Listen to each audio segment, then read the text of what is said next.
नमस्कार साथियों, रेडियो बुंदेलखंड सुनने वाले सभी साथियों का बहुत बहुत स्वागत करते हैं। और जैसा कि साथियों आपको पता होगा कि आए दिन हम देखते रहते हैं सोशल मीडिया के माध्यम से, पेपरों के माध्यम से तरह तरह की जानकारी प्राप्त होती है कि बहुत सारे सड़क दुर्घटनाएं होती हैं और तमाम प्रकार का लोगों को नुकसान होता है, बहुत समस्याएं आती हैं। बात करें कि अगर यातायात की बात करें और साथ में सड़क सुरक्षा माह है जो कि हम लोग हर वर्ष इसको मनाते हैं, सप्ताह के रूप में भी मनाते हैं, माह के रूप में भी मनाते हैं, लेकिन इस बार हम लोग सड़क सुरक्षा माह के रूप में इसको मना रहे हैं। तमाम प्रकार के हमारे मन में सवाल भी चल रहे हैं। आज हमारे साथ विशेष तौर पर बड़े सौभाग्य की बात है कि श्रीमती ज्योति ठाकुर जी हैं, जो अपर पुलिस अधीक्षक है निवाड़ी में पदस्थ है। साथ में श्रीमान नीरज शर्मा जी है, यातायात प्रभारी है। आज हम बातचीत करने जा रहे हैं, रेडियो के माध्यम से लोगों को बताने की कोशिश करेंगे कि जो सड़क सुरक्षा माह है जो मनाया जा रहा है, क्यों मनाया जाता है, उद्देश्य क्या है, और साथ साथ में तमाम प्रकार की योजना भी चलाई जा रही है। इसको लेकर एक महत्वपूर्ण योजना भी चल रही है, उसको लेकर हम लोग आज चर्चा करेंगे। तो सबसे पहले हम मैडम से जाना चाहेंगे, मैडम के पास। और सबसे पहले मैडम, स्वागत है आपका आज के विशेष कार्यक्रम में। मैडम, हम जानना चाहेंगे कि जो हम लोग सड़क सुरक्षा माह है जो मना रहे हैं, उद्देश्य क्या है इसका और हम क्यों मनाते हैं इसको? Thank you so much. जैसा आपने अभी कहा कि कई सारे प्रश्न हैं हमारे मन में, तो हर प्रश्न का उत्तर देने का मैं प्रयास करूंगी। तो सड़क सुरक्षा माह की अगर हम बात करें तो ये माह का आयोजन किया जा रहा है आम जन में जागरूकता को बढ़ावा देने के लिए। अब जागरूकता से आशय क्या है कि यातायात नियमों का वो पालन करें, सीट बेल्ट लगाकर कार चलाने के महत्व को समझें, हेलमेट लगा कर के गाड़ी चलाने के महत्व को समझे, उसके फायदे क्या हैं, नहीं लगाने के नुकसान क्या हैं, यातायात नियमों को पालन करने से क्या बेनिफिट होते हैं। इस तरह के सभी विषयों को कवर करने, सभी प्रश्नों के उत्तर देने के उद्देश्य से ये जागरूकता कार्यक्रम चलाया जा रहा है जो कि 1 माह का है। इसीलिए आज हम आपके बीच उपस्थित भी हुए हैं ताकि हम और ज्यादा से ज्यादा लोगों को इस बारे में समझा सके कि जागरूकता क्यों जरूरी है, यातायात से जुड़े नियमों का पालन करना क्यों जरूरी है। जी, तो आपसे हमारा प्रश्न है, फिर हम नीरज जी के पास आएंगे। आपसे हमारा प्रश्न है कि जो हम लोग सड़क सुरक्षा माह को हम लोग चलाते हैं, आए दिन हम देखते हैं कि तमाम दुर्घटनाएं देखने को और सुनने को मिलती हैं। तो इस तरीके के लिए शासन की ओर से किस तरीके की योजना या फिर इस तरीके का कोई अभियान जो चलाया जाता है, उसके बारे में हमारे साथ अभियान तो समय समय पर कई तरह के चलाए जाते हैं। जैसे सड़क सुरक्षा सप्ताह हो गया, सड़क सुरक्षा माह हो गया, ये उसी के अंतर्गत आते हैं। रही दुर्घटनाओं के जो दर है उसको जो बढ़ी हुई है उनको कम करने, दुर्घटना से मृत्यु कम हो या दुर्घटनाएं कम हो, तो इस उद्देश्य को ध्यान में रखते हुए भी कई तरह की योजनाएं चलाई जा रही हैं। जिसमें एक अभी योजना है जो अप्रैल 2025 से जिसका शुभारंभ हुआ है, जिसको राहवीर योजना के नाम से जाना जाता है। अब राहवीर योजना क्या है? तो राहवीर योजना एक ऐसी योजना है जिसमें आम नागरिक जब किसी का एक्सीडेंट हो जाए तो उसको गंभीर रूप से घायल व्यक्ति को गोल्डन आवर्स में चिकित्सा सहायता उपलब्ध करा सके या उसको तुरंत अस्पताल ले जाने में कारगर साबित हो।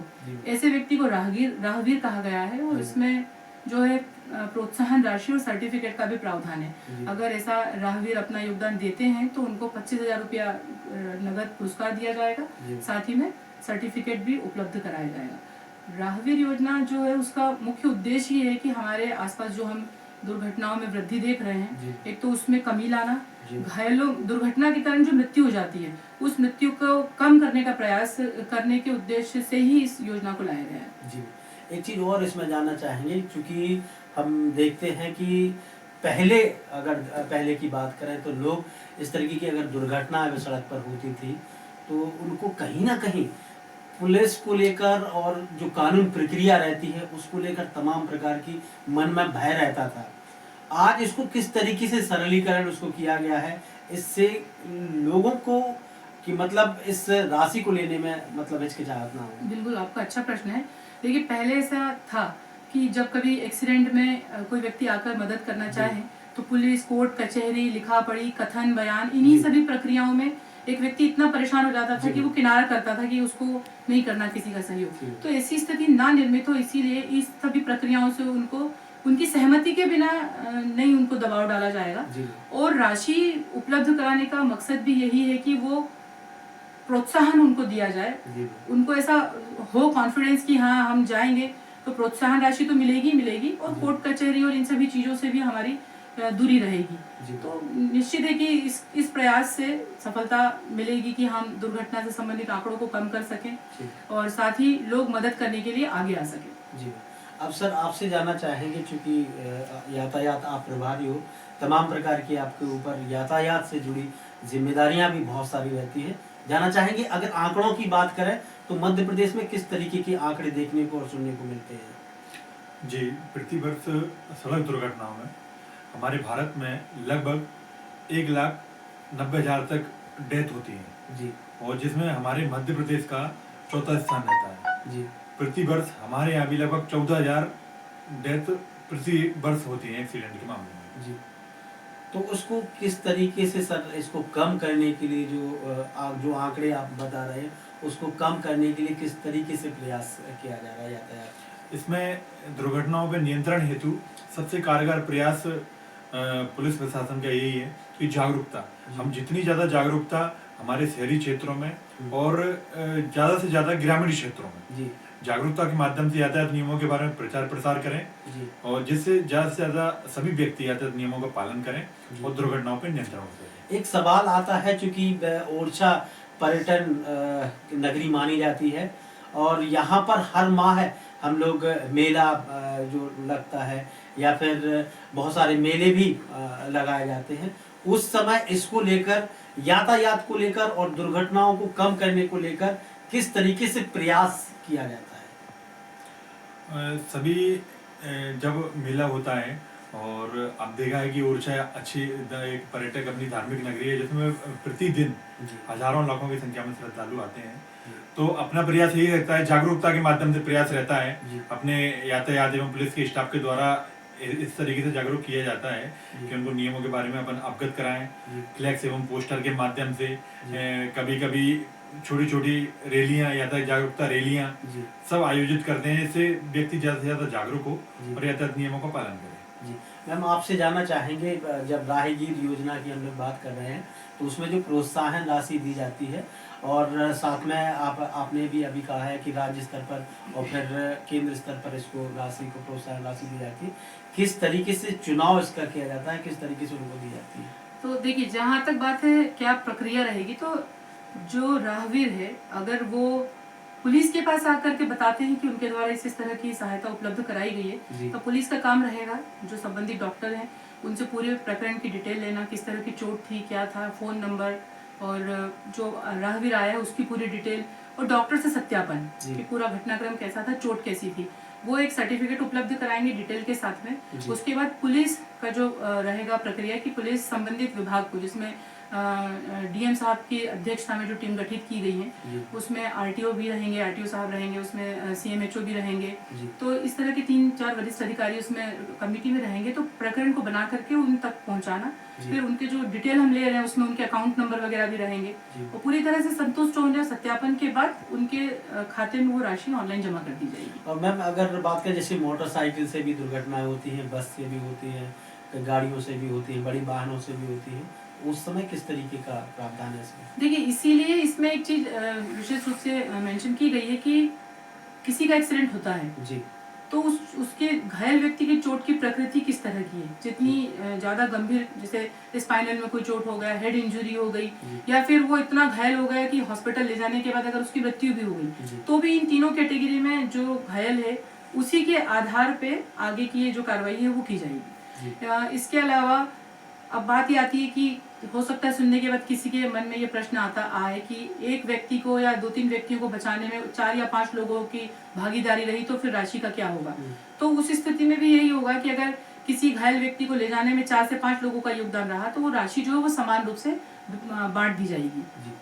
एक चीज और मन में आती है हमारी, बहुत सारे हम शहरों में देखते हैं कि आजकल अगर तेज वाहन जो निकलते हैं जाते हैं तो उनका ऑनलाइन चालान हो जाता है, तो यहाँ निवाड़ी ज़िले में इस तरह की क्या व्यवस्थाएं कैमरे के माध्यम से, क्योंकि हम देखते हैं कि वह कहाँ कहाँ, हम भी समझते हैं मैम कि कहाँ कहाँ पुलिस उनको देखे कितनी स्पीड में लोग वाहन चलाते हैं, उस दरमियान किस तरीके की तैयारी? ऑनलाइन चालान की प्रक्रिया तो सभी जगह विद्यमान है, और जैसे नंबर प्लेट है और आपके बारे में अगर इस तरह का हुआ है किसी से, तो फिर वो चालान वहीं पहुंच जाता है सीधे घर तक। सर आपके हिसाब से मतलब यहाँ पर अगर निवाड़ी जिले की बात करें तो निवाड़ी में इस तरीके की मतलब चालान ऑनलाइन जो हम लोग करते हैं इस तरीके का भेजा है घर पर?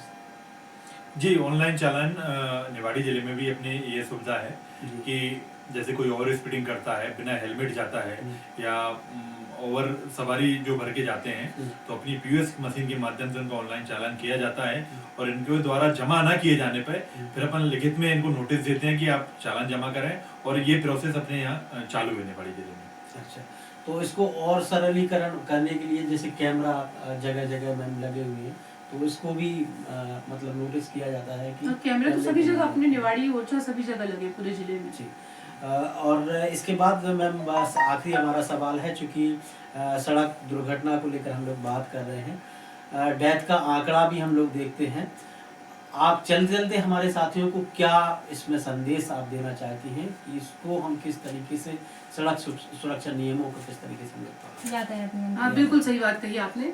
तो पहले तो मैं थोड़ा और इसमें ऐड करना चाहूँगी एक चीज़, और इसमें जो बताना जरूरी है, जैसे इसमें 10 ऐसे राहगीर को चुना जाएगा जिनको नेशनल स्तर पे भी, राष्ट्रीय स्तर पे भी पुरस्कृत किया जाएगा, लेकिन 10 में से सर्वश्रेष्ठ को 1 लाख रुपए की राशि दिए जाने का भी प्रावधान इसमें है। अब आपने जो प्रश्न किया उस पर आते हैं कि सड़क दुर्घटनाओं को कम करने और आगे क्या किया जाना चाहिए। तो जैसे हमने प्रोग्राम की जब शुरुआत की थी तभी हमने मेंशन किया कि सड़क दुर्घटनाओं में कमी लाना किसी एक स्पेशल, किसी विशेष विभाग की जिम्मेदारी के साथ साथ हर उस आम व्यक्ति की जवाबदारी है, चाहे वो 4 पहिया चलाते हो, चाहे वो 2 पहिया चलाते हो। स्वयं की सुरक्षा पहली जिम्मेदारी होना चाहिए, जिसके लिए नियमों का पालन करना अति आवश्यक है। अगर आपसे कहा जा रहा है कि सीट बेल्ट पहन करके आप वाहन चलाएं, तो वो उसका पालन करें। अपने सर की सुरक्षा के लिए हेलमेट का उपयोग करें। जहाँ जो ग्रीन लाइट, रेड लाइट और इस तरह के सिग्नल्स हैं उनका पालन करें। जो समय समय पे विभाग के द्वारा नियम बताए जाते हैं उन नियमों का पालन करते रहना ही मेरे ख्याल से सबसे इम्पोर्टेंट होता है। और चालानी कार्रवाई हो रही है तो उसमें पहले तो हम समझें कि क्यों हो रही है, हमने कौन सी ऐसी दस्तावेजों से संबंधित कमी है, ड्राइविंग से संबंधित कोई कमी है, वाहन से संबंधित कोई कमी है, उसको हम समझें और दोबारा ऐसी स्थिति में ना आए तो उन बातों पर हम लोगों को ध्यान रखना चाहिए। तो मेरे ख्याल से हम सभी का भागीदारी इसमें होना चाहिए। सभी विभागों के साथ साथ हर उस व्यक्ति की जिम्मेदारी है कि दुर्घटनाओं से जो नुकसान हो रहे हैं, दुर्घटनाएं होनी ही नहीं चाहिए, पहली बात तो हमेशा प्रयास करें। और उसके दुर्घटना के कारण जो मृत्यु हो रही है वो तो और भी बड़ा दुख का कारण है। तो हम सब लोग मिलकर प्रयास करेंगे तो निश्चित है कि हमको सफलता मिलेगी। और मैम बस आखिरी सवाल है, क्योंकि जब मेला यहाँ पर ओरछा में लगता है तो ओवरलोड करके ये टैक्सियों को मतलब चलाया जाता है, उस दरमियान किस तरीके की मतलब देखिए, अगर पुलिस के सामने से बिल्कुल जहां हम खड़े हैं, जहां हमने फिक्स पॉइंट्स लगाए हैं, जहां हमारे कैमरास काम कर रहे हैं, जहां वाहन निकल के जा रहे हैं, तो तय बात है कि वो फिर कार्रवाई, तो चाहे वो ओवर स्पीडिंग हो, ओवरलोडिंग हो, तो कार्रवाई जो भी नियमों के अंतर्गत, धाराओं के अंतर्गत बनती है, वो चालानी कार्रवाई तो निश्चित है कि वो की ही जाती है। और आखिरी में हम सवाल है कि जो 10 लोग निकल के आते हैं, 10 टॉप वाले जो राहगीर निकल के आते हैं, उसका चयन प्रक्रिया थोड़ा बता दीजिए। वो जैसा हमने पहले भी चर्चा की कि 10 में से किसी एक को जो इनाम दिया जाएगा तो वो पूरे प्रकरण की गंभीरता, प्रकृति पर निर्भर करता है और उसके जो सर्कुलर है, जो उसका क्राइटेरिया है, उसी के आधार पे समीक्षा करने के उपरांत सर्वश्रेष्ठ को 1 लाख रुपए की सहायता राशि दी जाने का प्रावधान है। बहुत बहुत धन्यवाद मैम कि आप हमारे स्टूडियो में आए और इतनी महत्वपूर्ण चर्चा पर आपने बात की, इसके लिए बहुत बहुत धन्यवाद। आपका जी।